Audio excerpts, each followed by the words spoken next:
Say on streets. Our streets. Say on streets. And Maine it. Right. Maine it. Whose streets? Our streets. Word on the beat, word on the beat, word on the beat. Time after time after time after time after time after time after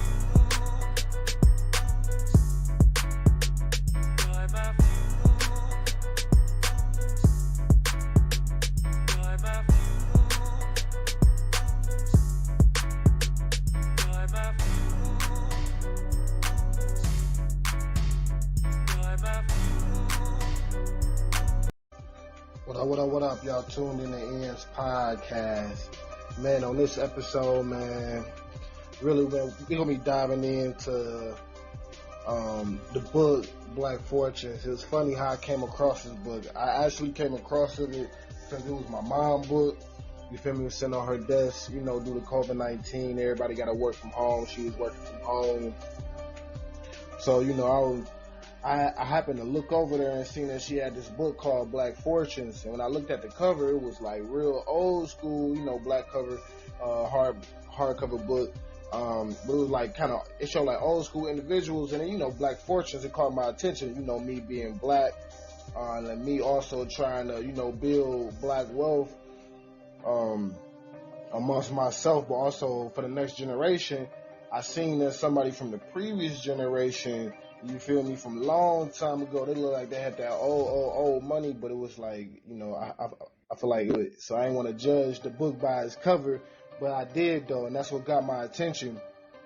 Ended up opening up the book, and I think it's called like the prologue or something like that. But, you know, I ended up reading the book, and it was crazy because it was talking about basically during those times in the earlier years of America, there was a lot of black successful entrepreneurs and business owners that made the most out of their circumstances, which means they came out of slavery, left slavery. Some of them left slavery. Some of them was born outside, like first generation outside of slavery, you know, stuff like that. They left slavery and became millionaires, building these very, very, very, like, you feel me, lucrative companies and having these portfolios with real estate, investments, like, you feel me, like, it was one black woman, man, she was so good at investing and trading, like, she was buying and investing in metals, companies, all type of stuff, and it was crazy thing about it was she was black, you know, a black woman at that time, which, if you know, back then, you know, times was real sexist, you know, times was biased. Now, imagine being black and being a woman back then with that amount of riches. You had to go through a lot, and that's the book also, you know, chimed in on that too, man. The book talked about, man, like the overall testimony, because it was saying that it was kind of hard to retrieve, like, a lot of the information due to the fact that, you know, a lot of information they got was from diaries, you know, memoirs they wrote, like close relatives and things of that nature. But, you know, during those times, a lot of history, a lot of stuff got lost and erased, and, you know, one person might have a different story than this person. So you always trying to find the most accurate storytelling for like books and stuff like this, because, you know, this is, you know, you're referring to the culture. And there was one guy his story was so unique. He was a slave. He ended up escaping, and I think they said he ended up finding himself out of Mexico, and he ended up going to California, which is nowadays California, but, you know, which was a Mexican territory, and he basically, you know, throughout his fortune, you feel me, while being in Mexico, you know, investing and stuff like that. And he also helped build San Francisco before it became America, you know, before it was Americanized and America took over California. He actually helped build California. You feel me? Downtown California. I said downtown California, but downtown San Francisco. He actually settled in there and was a real big investor in San Francisco. He had so much political power that his home became like an embassy for the U.S. inside of Mexico. And he was doing this as a black man. But as you all know, America and Mexico end up getting into, confrontation. Like, basically, long story short, America end up getting California from Mexico, along with Texas, Arizona, New Mexico, Nevada. I want to say Nevada, yeah. Just from Mexico. Those are all like Mexican territories. And when they did that, the guy, he ended up going to the other side where the power was with the United States. But one of the sad things that they were saying, which is also a real estate tactic and stuff like that nowadays, but back then a man found his mother because all his fortune went to his next of kin, who basically became the heir to his estate. Which was his mother, who was the only person alive that they can, find out that he had family too. So long story short, he ended up, the guy ended up traveling out to his mom and convinced her to sell the property and basically sell their fortune away for $78,000, which was equivalent to being like $1.8 million back then. But his actual estate was worth $38 million. Yes, $38 million. He got away clean. Man. And he know he came up, but honestly, at that time, how would she would have known the actual real value of what her son had built? And then at that, because there was around to. She probably didn't see it, she probably didn't see till now, or probably, I don't know, I can't really speak for her, but all thing I know is that the dude came up, it was a white dude too, I just throwing that out there, I ain't trying to, pick sides, nothing like that, just saying it was a white dude, he ended up talking to her and was like, yeah, I give you $78,000, for everything, and that $78,000 was equivalent in today's money of being $1.8 million, but which did bless her. You feel me? At the end of the day, she was blessed out of the efforts that her, of what her son had built. But it was another, damn near $36 million left on the table that their family could have benefited from. Just in general. But. Just going more deeper into it, there were other stories in there. There were stories about, a guy out of Memphis.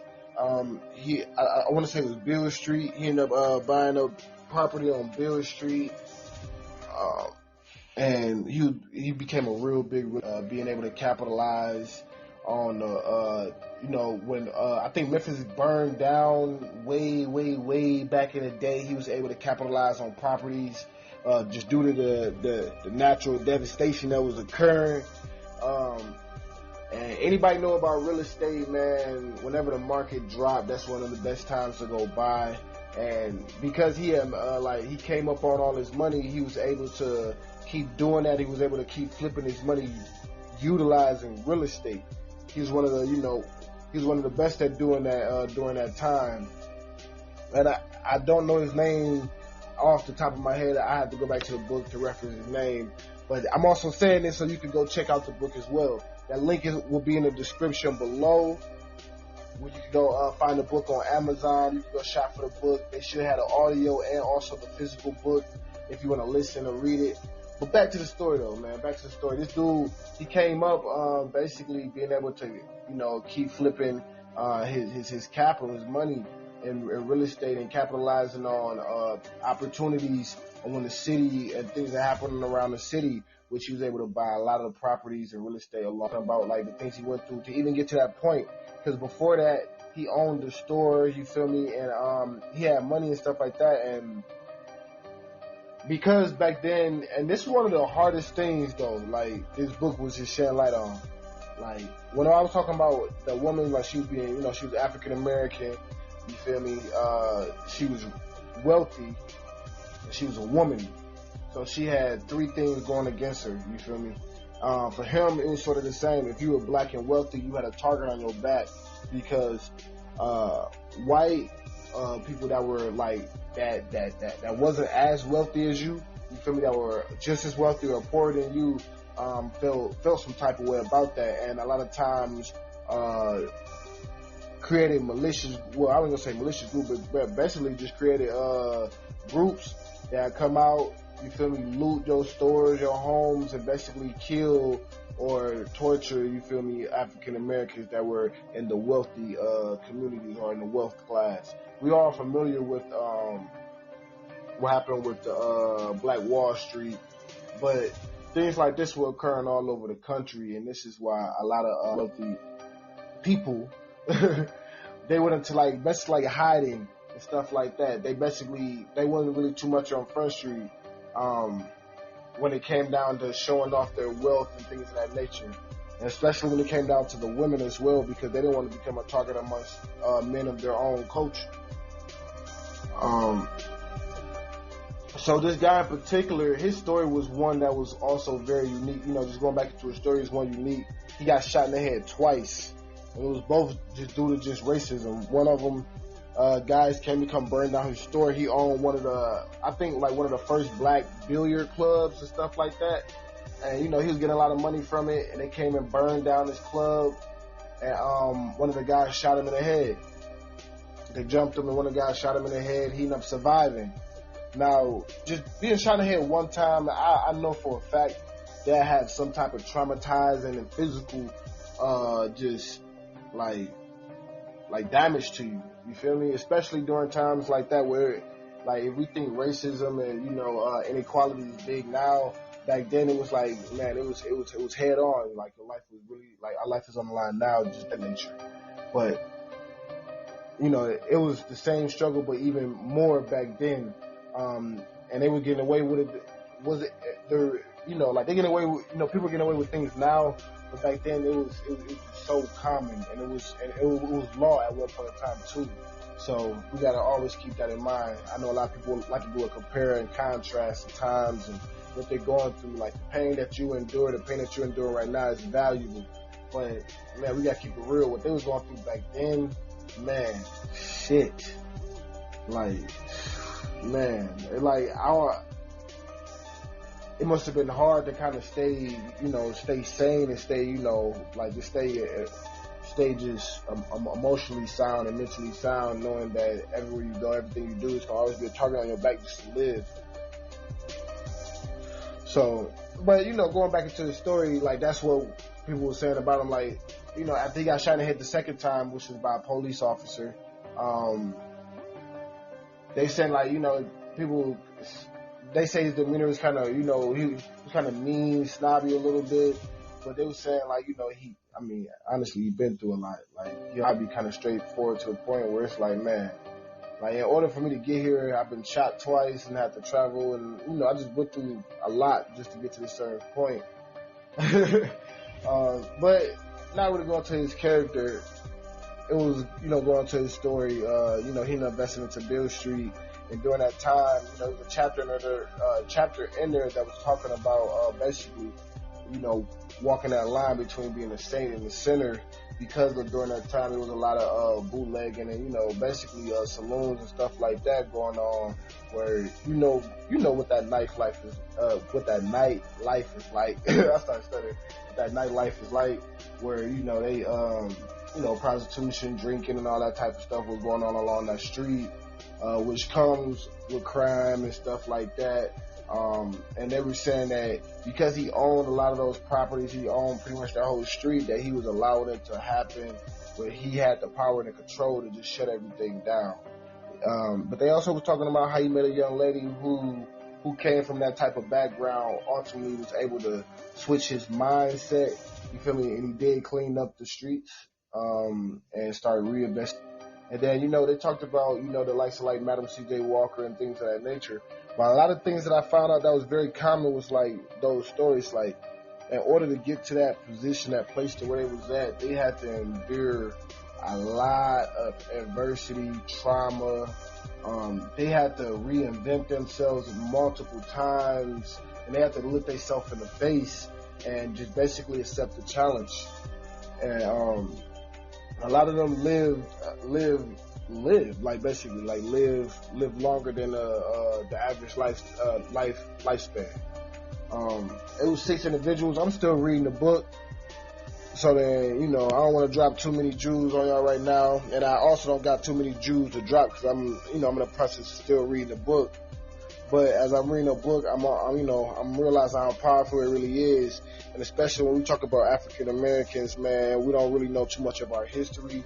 You hear it all the time, man. Our history been stolen, and our history has been regurgitated back to us in a form that it's not authentic to our culture. It's more authentic to to the storyteller's culture. But with saying that, stimulated me in a whole nother sense. I'm looking like, damn, like this is empowering like a mug. Like, dude, by any means made the most out of his current circumstance. Like, all these individuals showed that you can make the most out of your current circumstance, and you don't have to, like, it ain't gonna be easy. Long story short. You feel me? And it's going to be some powerful shit up against you, but it's worth it in the end when you face it. But it also opened my eyes into what we got to do, you feel me, to move forward, to build on top of what they already done went through and did in the past. A lot of them, because they were first time, millionaires, and they amassed this amount of money, and they were the first ones to do it, and America was so young, the laws and basically the regulations, you feel me, it took away from a lot of their families' lineage, like as far as financial and just legacy wise. Because a lot of them, they couldn't keep or hold on to a lot of their properties and estates, and just basically the money that they made, just due to looting, and the laws just was working against African Americans back then to not really treat them on the same equal playing field, which means that a lot of African Americans also lack the legal, just the legal understanding and the legal education about how to protect your assets and things of that nature. And even if you did back then, a lot of times people were still going through loopholes and basically conning black families out of their fortunes. But like I say, man, I ain't gonna talk y'all ear off too much, man. This episode was brought to y'all live. We were live streaming on Podbean, man. And this was a whole new experience, man. So everybody that tuned in live with us, man, we appreciate y'all. And like we always say, man, thank y'all for supporting the podcast. And we would love y'all show some extra support and become a patron. Extra support could be anything, man. It can be small, all the way, ranging from $1 all the way to $50, man. And with that, we're going to give you special perks, benefits, man, free services, discount on services, free merchandise, all types of stuff. Shipped to you monthly, too. You feel me? We're going to look out for you every month. But it's your boy Bash. Y'all tune in to Ends Podcast. And we out, baby. Peace.